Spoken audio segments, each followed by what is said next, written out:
Bapak Ibu, saudara-saudara yang dikasihi oleh Tuhan, senang sekali hari ini saya bisa mengunjungi Anda dimanapun Anda berada. Saya berdoa agar kiranya program Making Life Better ini benar-benar bisa bikin hidup lebih baik. Itu doa saya. Itulah sebabnya saya mau memberikan semacam informasi bagi Anda yang belum pernah mendownload aplikasi Making Life Better. Inilah saatnya saudara mendownload aplikasi ini karena ini gratis. Saudara yang sudah mendownload aplikasi dan diberkati, jangan lupa kasih tahu kepada teman-teman Anda yang lain supaya mereka juga mendownload aplikasi Making Life Better. Dengan saudara mendownload Making Life Better, saudara akan menjadi berkat dan saudara juga terus akan diberkati. Amin. Untuk saudara yang baru bergabung, saya mau menyapa Anda semuanya. Salam, apa kabar? Kiranya melalui Making Life Better, hidup Anda lebih baik, rohani Anda tambah kuat, kehidupan pernikahan lebih harmonis, ekonomi Anda lebih baik pada hari ini. Itulah kerinduan saya. Makanya namanya Making Life Better, yang bikin hidup lebih baik. Dan izinkan saya menyapa Anda semuanya yang baru bergabung, dan saya ingin tahu saudara bergabung dari kota mana supaya saya bisa tahu. Anda yang baru bergabung jangan lupa sampaikan Anda nonton dari kota mana. Nah, saya hanya ingin menyampaikan ini karena banyak sekali saudara-saudara kita yang mendengar dari Papua. Makanya saya mau menyalami saudara-saudara yang ada di Papua, yang di Sentani, Jayapura, Manokwari, Sorong, di Nabire, bahkan ada yang di pegunungan juga yang bergabung dengan kita. Saya mau menyapa Anda semuanya. Shalom, Tuhan memberkati.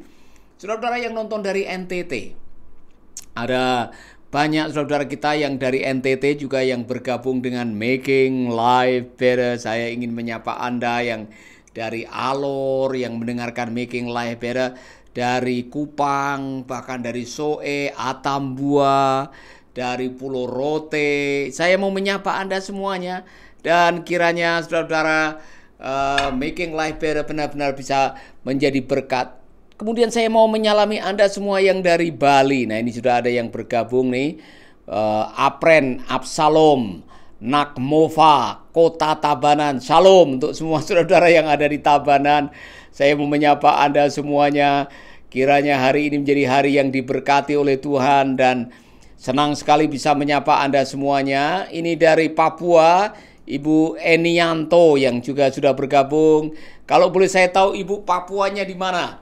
Supaya kami bisa lebih mengenal Bapak Ibu sekalian dan menyalami teman-teman yang dari Papua. Karena biasanya dulu sebelum COVID tiap tahun kami ada pelayanan di Papua. Jadi senang sekali bisa bergabung dengan Making Life Better. Dan sekali lagi saudara-saudara yang di Bali, saya mau menyapa Anda. Demikian juga saudara-saudara yang ada di Kalimantan.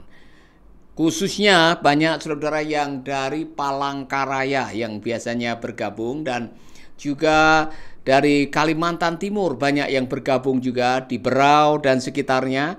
Saya juga mau menyapa saudara-saudara yang ada di Manado, Tumohon, Langoan, Sulawesi ya. Banyak saudara-saudara kita yang bergabung dari sana, dan ini ada saudara kita dari Ambon yang baru bergabung. Salam. Meciang Pak Paulus dari Bumi Para Raja, Ambon Manise. Wow, siap bergabung. Kiranya Tuhan Yesus memberkati kita semua. Salam untuk semua yang di Ambon Manise, khususnya di kota Ambon yang pendengar Making Life Better dari radio Dian Mandiri Ambon, dan Bapak Wahyu, ini sahabat kita yang selalu bergabung. Saya mau menyalami Pak Wahyu. Salam Pak Wahyu, jangan lupa kalau lagi ada waktu jalan-jalan ke Natsepa, menikmati rujak Natsepa, luar biasa. Saudara-saudara yang di Ambon, salam. Dan ini dari sahabat kita Andes Destri yang selalu bergabung dari Bekasi ya, dari Tambun Bekasi. Kemudian ini Ibu Eni tadi dari Raja Ampat, puji Tuhan. Saudara-saudara, salam untuk semua yang ada di Raja Ampat. Ibu Rika juga bergabung dari Kabupaten Waropen, dari Papua juga. Salam Ibu Rika. Ini Ibu Rika dari Waropen. Untuk semua sahabat-sahabat yang ada di Waropen. Salam damai. Ini dari Solo. Wow, dari Solo. Selamat siang Solo, apa kabar? Ya kan? Ini dari Pak Teguh yang juga selalu bergabung. Tuhan memberkati hambanya nih Pak Teguh yang setia. Ibu Christine Moko Maroko ya. Ibu Christine Maroko yang dari Tanah Toraja. Senang sekali, bahkan dari Toraja juga hadir. Nah, hari ini saya mau mengupas tentang membuat pilihan-pilihan yang bijak dalam hidup. Karena saudara-saudara, hidup kita adalah kumpulan dari pilihan. Kita semua setiap hari harus memilih. Memilih mau bangun atau mau tetap tidur. Milih untuk bekerja atau malas-malas di rumah. Milih mau sarapan atau tidak sarapan. Milih untuk menikah atau tidak menikah. Setiap hari kita membuat pilihan. Dan saudara-saudara, bahkan firman Allah memperkatakan seperti ini. Aku memperhadapkan kepada kamu pilihan. Dan pilihan itu membawa konsekuensi.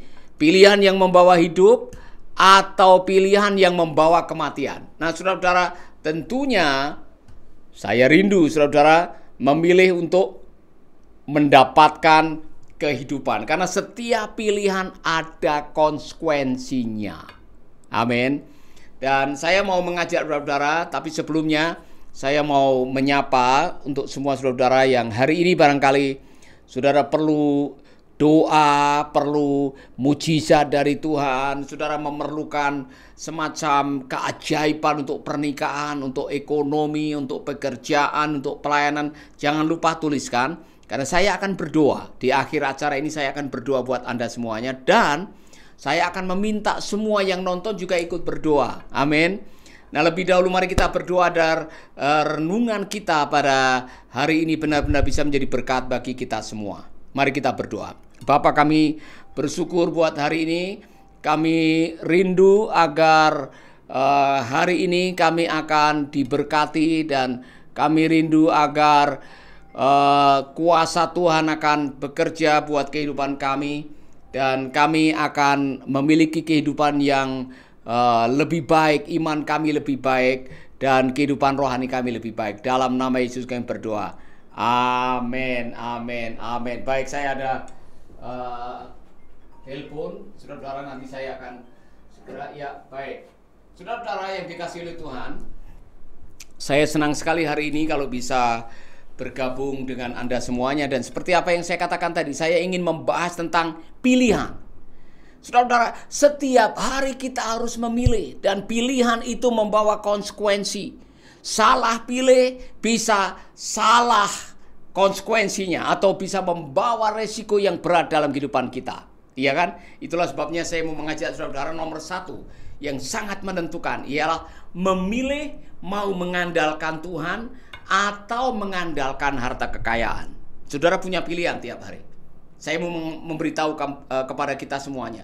Setiap hari saudara bisa memilih untuk bangun pagi. Saudara mau berserah kepada Tuhan dan mengatakan, Tuhan, hidupku ada di tangan-Mu. Aku berserah dan memohon tuntunan-Mu. Tanpa Engkau aku tidak bisa menjalani kehidupan ini. Atau saudara mengatakan, tidak usah berdoa.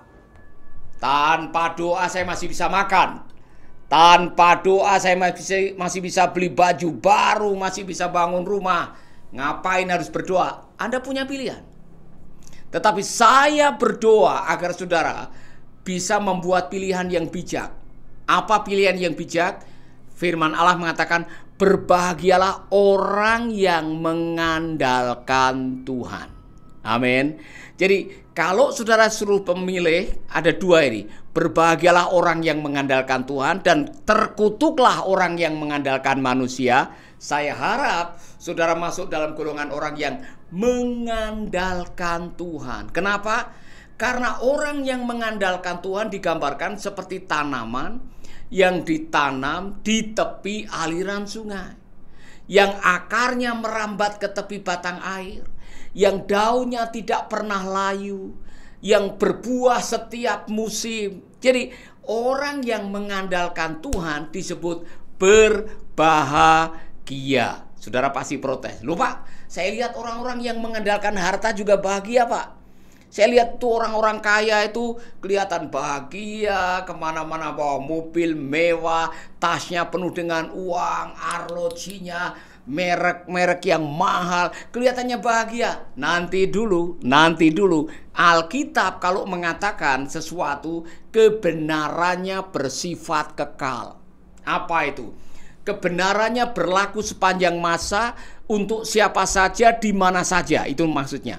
Jadi ketika Alkitab mengatakan berbahagialah orang yang mengandalkan Tuhan, siapapun yang mengandalkan Tuhan. Saudara yang di Papua, saudara yang di Sumatera, saudara yang sudah umur tua atau yang masih muda, yang mengandalkan Tuhan pasti akan berbahagia. Karena apa? Tuhan tidak pernah berubah. Kasih-Nya tidak pernah berubah.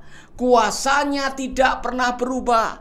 Kesetiaannya tidak pernah berubah. Sedangkan harta atau manusia, dia bisa berubah. Siapa yang pernah kecewa? Angkat tangan. Saudara pernah kecewa? Mengapa kecewa? Karena orang yang Anda andalkan tidak memenuhi janjinya. Kau yang membuat janji-janji palsu, kau yang telah membuat cintaku jadi beku, kau yang selama ini aku sayangi, kau mengubah cintaku jadi benci. Kau yang telah membuat janji-janji palsu, ya kan? Sehingga saudara kesana kemari nyanyi teganya. Saudara kesana kemari menyanyi sakitnya tuh di sini. Kenapa? Anda sakit hati karena Anda mengandalkan orang. Janji manusia, perkataan manusia bisa berubah kapan saja, tetapi janji Tuhan ya dan amin. Amin, saudara-saudara. Maka berbahagialah orang yang mengandalkan Tuhan, mengandalkan janji Tuhan. Karena apa? Ada kalimat, berharap kepada Tuhan tidak pernah mengecewakan. Itu kata kitab suci. Maka saudara-saudara, sehebat-hebatnya saudara, sekaya-kayanya saudara, belajarlah dari Bapak Ayub. Orang paling kaya, orang paling takut akan Tuhan, orang paling jujur, orang paling saleh, masih mengandalkan Tuhan. Apa untungnya? Ketika kekayaannya berubah, ketika nilai kekayaannya naik turun, imannya tidak berubah. Nah, saya mau mengatakan ini karena ini pilihan yang paling tepat buat Anda sekarang ini. Jangan pernah mengandalkan kekuatan manusia. Jangan pernah mengandalkan kekayaan dan harta. Jangan pernah mengandalkan kekuasaan atau pangkat atau jabatan. Berbahagialah orang yang mengandalkan Tuhan. Katakan amin. Mari kita belajar dari Ayub. Ayub adalah orang yang punya 7.000 kambing, 3.000 onta, 1.000 lembu, 1.000 keledai. Semua yang dimilikinya lenyap dalam sekejap. Dalam hitungan hari, semua yang tadinya menjadi kebanggaan, kekayaan, ludes, lenyap, dirampok orang. Apakah Ayub berganti keyakinan? Dia tidak. Apakah dia kecewa dengan Tuhan? Tidak. Ayub bahkan bisa datang kepada Tuhan dan mengatakan, aku lahir dengan telanjang, aku kembali dengan telanjang. Tuhan yang memberi, Tuhan yang mengambil. Terpujilah nama Tuhan. Innalillahi wa innalillahi rojiun, katanya. Hebat kan saudara-saudara? Lalu Ayub apakah di tengah jalan dia berhenti berharap kepada Tuhan? Tidak. Bahkan pada waktu hatinya terluka, Ayub masih berharap kepada Tuhan. Akibatnya apa? Saudara membaca di dalam Ayub pasal 42. Imannya memulihkan apa yang hilang. Baca kisahnya Ayub. Di ujung kehidupan Ayub, hartanya yang ludes, yang hilang, yang lenyap, digantikan oleh Tuhan 2 kali lipat. 10 anaknya yang mati kerobohan rumah dikembalikan oleh Tuhan. Dia punya anak lagi 10.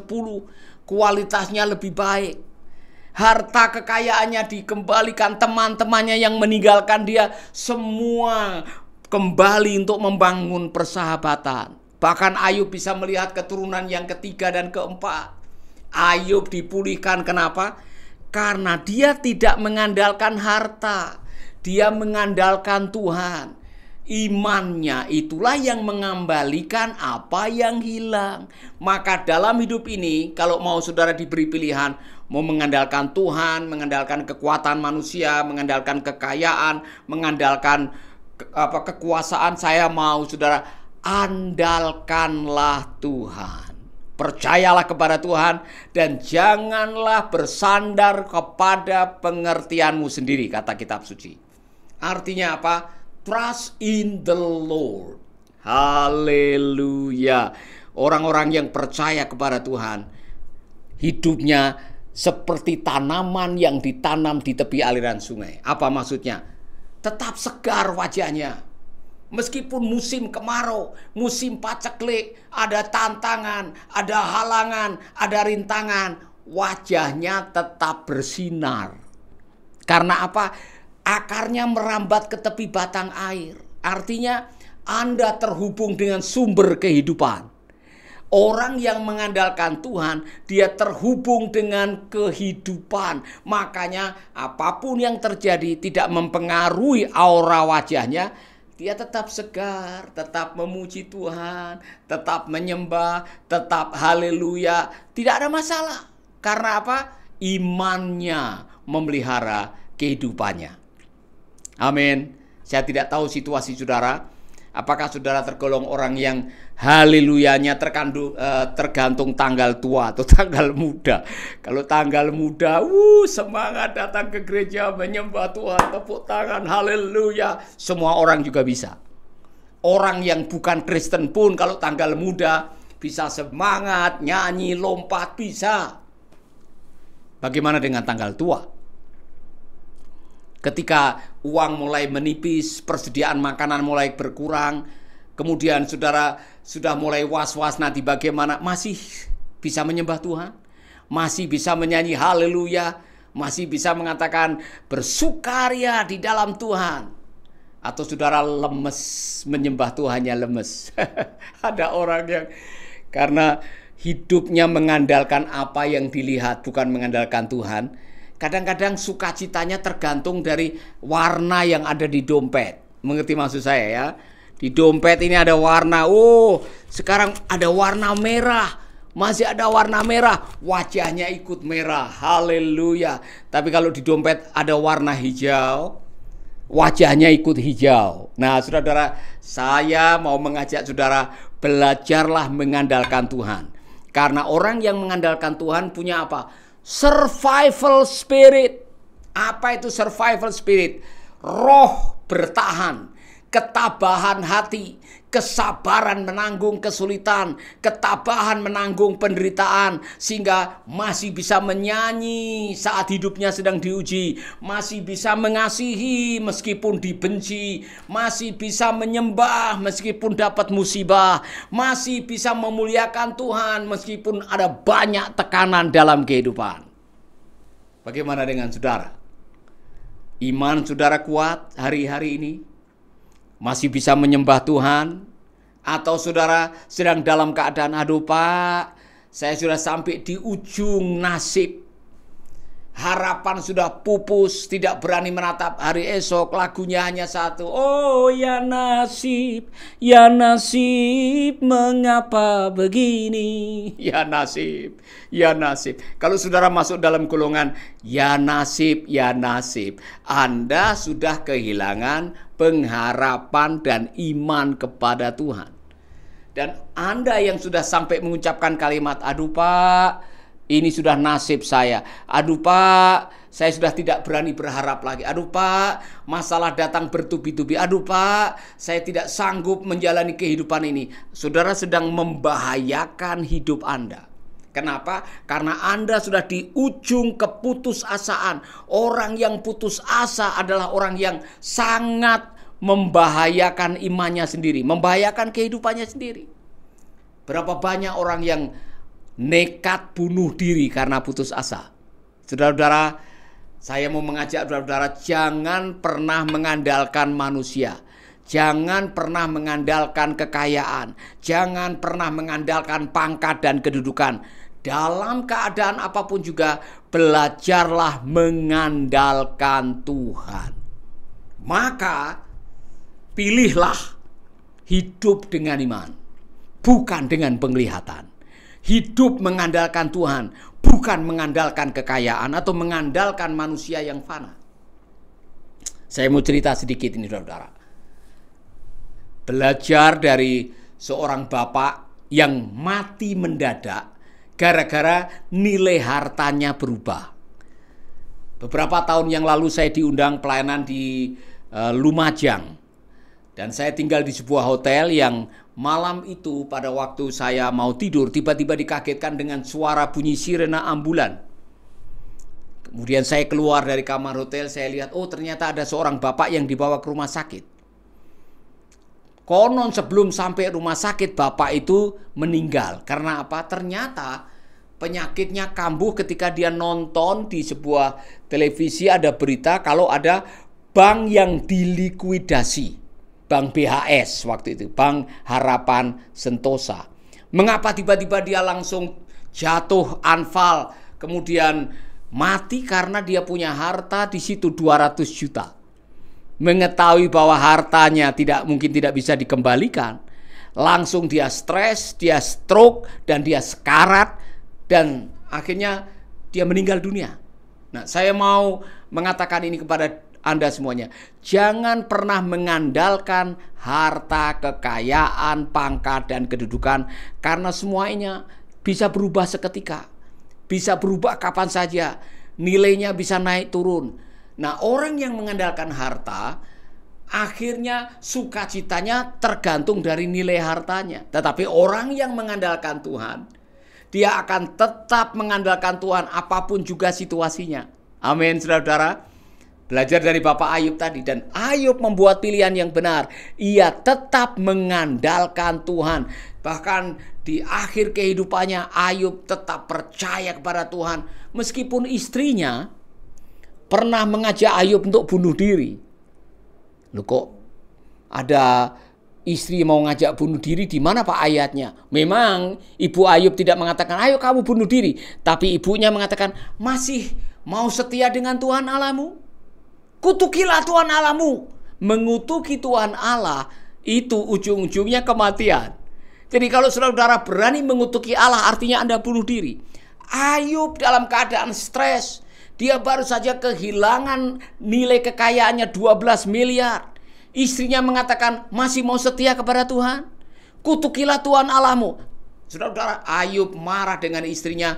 Kowe ngomong koyo wong gemblung, kata orang Jawa. Ya, dalam teks bahasa Alkitab, bahasa Jawa, kamu bicara seperti orang gila.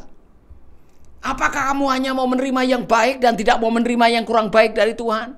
Pelajaran, saudara. Sesulit-sulitnya hidup saudara, sesusah-susahnya perjalanan hidup saudara, jangan pernah meninggalkan Tuhan. Jangan pernah mengutuki Tuhan. Jangan pernah menyalahkan Tuhan. Jangan pernah punya kepahitan dengan Tuhan. Karena apa? Ayub mengatakan benar. Aku lahir dengan telanjang. Aku kembali dengan telanjang. Tuhan yang memberi, Tuhan yang mengambil. Dan itu benar. Tidak ada seorang pun di antara kita yang waktu lahir jebrol dari kandungan ibu pegang ATM atau surat tanah atau sertifikat mobil. Iya kan? Tidak ada. Kita lahir dengan telanjang. Kita kembali pun dengan telanjang. Artinya apa? Kekayaan yang Anda miliki itu hanya sementara. Itu titipan dari Tuhan. Jangan menuhankan kekayaan. Jangan menuhankan berkat Tuhan. Tetaplah bergantung, bersandar kepada Tuhan dalam situasi apapun juga. Katakan amin. Haleluya. Saya mau menantang saudara sekarang. Kalau saudara kadang-kadang masih gampang putus asa, gampang menyalahkan keadaan, bahkan sering-sering menyalahkan Tuhan. Saudara setiap kali menghadapi situasi yang sulit, saudara seperti lemah, kurang gairah, inilah saatnya Anda memperkuat iman saudara. Setiap hari adalah pilihan, hidup dengan iman atau hidup dengan penglihatan. Mengandalkan Tuhan atau mengandalkan manusia atau kekayaan. Pilihan ada di tangan saudara. Tetapi saya memilih hidup mengandalkan Tuhan. Karena apa? Sudah dijamin oleh Alkitab. Orang yang mengandalkan Tuhan akan seperti tanaman yang ditanam di tepi aliran sungai. Artinya apa? Punya survival spirit tadi. Ketabahan, tahan banting, tahan uji. Tidak ada masalah. Menghadapi segalanya, saudara masih bisa syukuri apa yang ada. Hidup adalah anugerah. Tetap jalani hidup ini, melakukan yang terbaik. Haleluya. Bagaimana dengan Anda yang sedang diizinkan menghadapi tantangan, menghadapi pergumulan, efek negatif dari COVID belum selesai, ada yang masih kehilangan pekerjaan, ada yang bahkan pernikahan ada di ujung tanduk, dan saudara mengatakan, Pak Paulus, saya tidak tahu apa yang harus saya lakukan. Saya mau mengatakan kepada Anda, datang berserah di kaki Tuhan. Berdoa, serahkan semua kekhawatiranmu kepadanya, karena dialah yang memperdulikan Anda. Andalkan Tuhan, mati hidup dengan Tuhan. Apapun juga yang terjadi, berserah kepada Tuhan. Amin. Taruh tanganmu di dada bersama dengan saya. Kita berdoa. Serahkan semua masalah pernikahan, masalah keuangan, masalah pelayanan, masalah persahabatan, masalah hubungan pernikahan. Serahkan kepada Tuhan dan izinkan Tuhan yang bekerja. Amin. Mari kita berdoa. Bapa kami dalam surga, berdoa buat semua sahabat-sahabat kami yang sedang menonton video ini. Kalau kami sedang bergumul dengan masalah kehidupan, pernikahan, keuangan, pelayanan, pekerjaan, masa depan, apapun juga yang selama ini kadang-kadang membuat kami galau, cemas, khawatir, takut, hari ini kami belajar berserah kepada Tuhan. Dan kami telah membuat keputusan untuk hidup mengandalkan Tuhan apapun yang terjadi. Bapa, lakukanlah keajaiban. Jamalah saudara-saudaraku, di dalam nama Yesus kami berdoa. Amin, amin, amin, amin. Haleluya. Saudara-saudara, kalau ada di antara saudara-saudara yang mau bertanya, saudara bisa mengajukan pertanyaan. Tapi saya juga mau memberitahukan kepada saudara bahwa ada beberapa buku yang pernah saya tulis. Dan saudara bisa mendapatkan buku ini. Ya, saudara-saudara, ada beberapa buku yang saudara bisa dapatkan di toko buku. Salah satunya di awal-awal beberapa tahun yang lalu saya menulis buku mengenai kalahkan khawatir dengan 5B. Ini bukunya, saudara-saudara. Kalahkan kekhawatiran dengan 5B. Anda yang sering khawatir, cari buku ini. Ada di Gramedia, Andi Offset, dan sebagainya. Saudara bisa beli online. Kemudian ada buku yang kedua yang saya tulis adalah Salon Kecantikan Jiwa. Saudara-saudara yang punya masalah dengan masalah ketidakbahagiaan, gampang stres, saudara sulit tidur, wajahmu lebih tua dari umurmu, kemungkinan ada masalah dengan jiwa. Sering-seringlah pergi ke salon kecantikan jiwa. Bukan hanya kecantikan wajah, jiwamu perlu dirawat. Amin. Jiwamu perlu dipelihara supaya tidak gampang tua. Haleluya. Nah, saudara-saudara, buku yang ketiga yang saudara bisa mendapatkan, kalau ini belum ada di toko buku, saudara bisa pesan langsung dari kami, Making Life Better. Ini renungan yang saya tulis beberapa tahun yang lalu, renungan Making Life Better. Saudara bisa mendapatkan buku ini juga. Kemudian masih ada beberapa buku yang lain. Nah, ini buku yang, mohon maaf, saya tunjukkan kepada saudara. Buku ini dirilis di Amerika. Aslinya dalam bahasa Inggris, yaitu The Leper's Lesson. Saya menulis buku dengan teman saya dari Amerika, namanya Kevin Scott. Dan buku ini menolong saudara menemukan makna kehidupan. Saudara-saudara, saudara yang pengen buku ini atau buku-buku ini, SMS saja kepada kami. Nanti saya akan kasih tahu kepada staf untuk menghubungi saudara. Buku ini, saudara-saudara, dikasih semacam endorsement oleh Pak Rick Warren yang menulis Purpose Driven Life.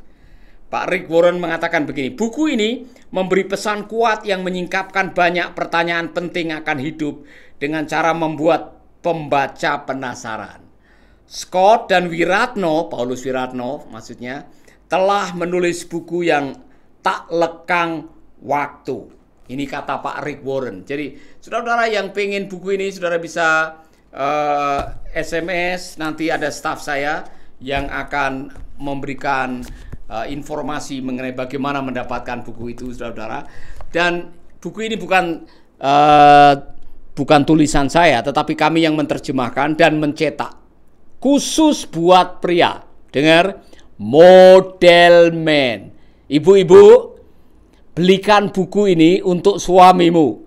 Karena buku ini menolong bagaimana menjadi suami yang hidup dalam kejujuran dan meninggalkan warisan legacy untuk anak cucu. Buku ini sangat memberkati.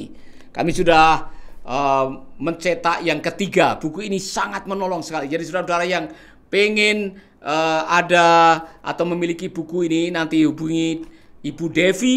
Saya akan memberitahu Ibu Devi untuk memfollow up saudara-saudara yang pengen mendapatkan buku ini. Amin. Nah, saudara-saudara, itulah promosi singkat dari apa yang saya pernah tulis dan saudara bisa mendapatkan. Dan sekali lagi, untuk edisi kali ini saya hanya mengajak Anda, pilihlah pilihan yang bijak tiap hari. Apa itu? Mengandalkan Tuhan. Bukan mengandalkan kekayaan. Bukan mengandalkan pangkat dan kedudukan. Bukan mengandalkan manusia yang sifatnya fana. Belajarlah mengandalkan Tuhan. Amin, saudaraku. Nah, ini ada beberapa masukan dari saudara-saudara. Yang ada pertanyaan, silahkan menulis ya. Siapa tahu saya bisa menjawab. Kalau saya tidak bisa, saya akan lempar kepada Anda semuanya. Siapa tahu ada yang bisa menjawab. Pak Kardimansah. Thank you Pak Kardimansah. Sudah menuliskan kalimat ini. Jamaah hubungan keluarga saya agar selalu harmonisasi dalam Tuhan Kristus Yesus. Haleluya. Ini permohonan doa untuk hambanya, yaitu Pak Kardimansah. Triple A, ya, Angel barangkali namanya. Shalom Pak Pendeta, saya dari Sarawak. Nak dapat nomor WA-nya aku untuk konseling, boleh ya? Boleh, nanti akan kami beritahukan kepada Ibu. Ini dari Ibu Rohani Napi Tupulu. Saya mau Pak Model Man. Ibu tulis nomor HP-nya. Nanti staf kami akan menelpon Ibu.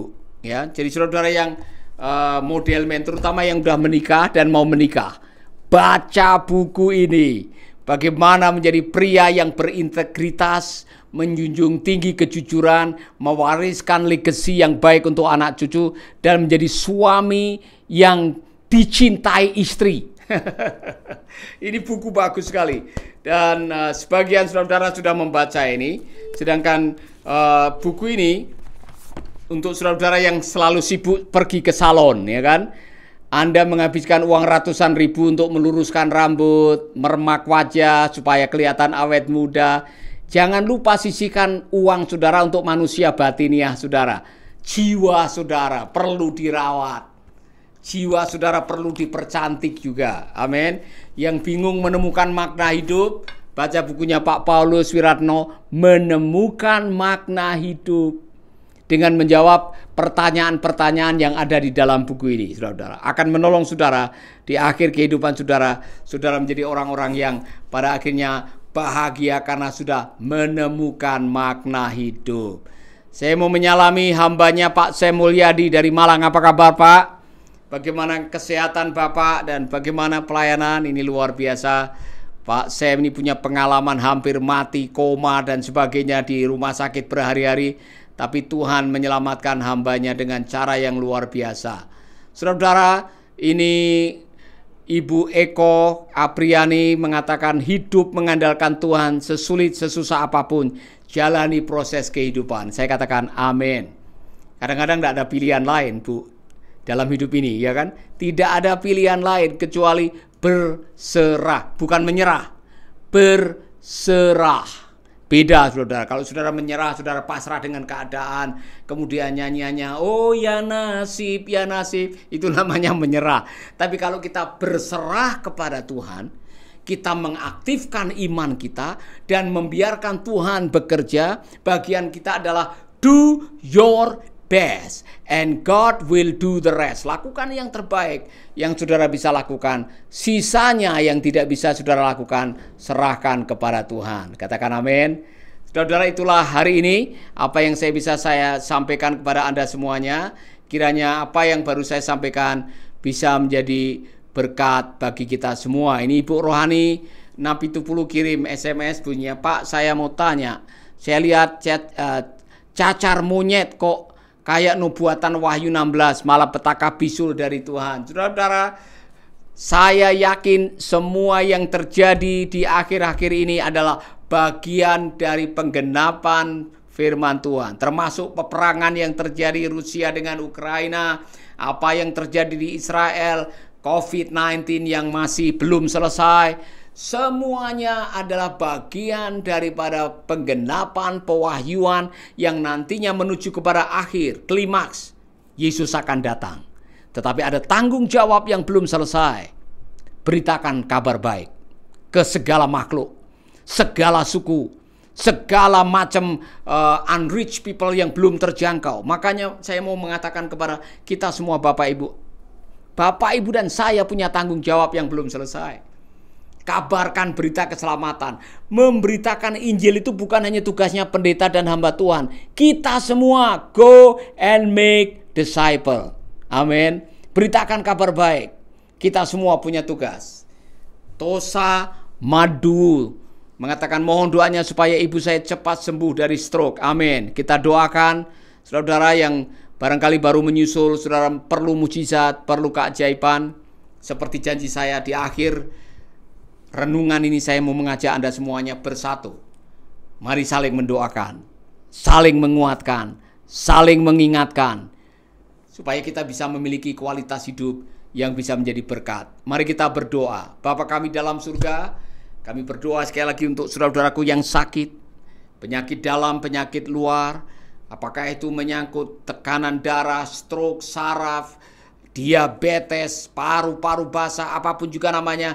Aku berdoa oleh kuasa darah anak domba dan oleh kesaksian kami semuanya, penyakit telah dikalahkan, disembuhkan, dan kuasa Allah yang mengalir menyembuhkan, menjamah kami. Dalam nama Yesus kami berdoa. Amin, amin, amin. Haleluya. Ini ada pertanyaan dari Ibu Eliana Ginting. Salam Pak Pendeta. Saya mau bertanya, kalau anak kita tetap melanggar aturan dan bebal, nasihat juga dia nggak bisa dengar, dan berulang-ulang melakukan pelanggarannya, apakah dia termasuk bebal? Itulah orang bebal, benar Bu? Kadang-kadang untuk anak yang bebal, kata kitab Amsal, rotan harus bermain. Artinya kasih disiplin, ya kan? Jangan takut mendisiplin anak demi kebaikan. Demi kebaikan. Nah, menghukum dengan mendisiplin sedikit berbeda. Menghukum itu efeknya adalah efek seperti seolah-olah hanya menyakiti saja, dengan harapan memang suatu saat akan ada jerahnya, tetapi mendisiplin lebih ingin segera ada perubahan perilaku yang sebetulnya saudara mirip-mirip, tetapi jangan takut mendisiplin anak-anak. Jangan takut memberikan penjelasan dengan catatan. Kalau saudara menghukum atau mendisiplin, harus dikasih tahu mengapa. Mengapa saya pukul kamu? Mengapa saya tidak kasih uang saku? Mengapa saya tidak mengizinkan kamu keluar dari rumah? Supaya jelas. Disiplin itu ada baiknya untuk memperbaiki perilaku. Amin. Tuhan memberkati Bapak Ibu. Sekali lagi, jangan lupa memilih untuk mengandalkan Tuhan, bukan mengandalkan kekayaan, mengandalkan manusia, dan mengandalkan kedudukan atau jabatan. Tetap mengandalkan Tuhan. God bless you. Sampai jumpa di Making Life Better yang berikutnya.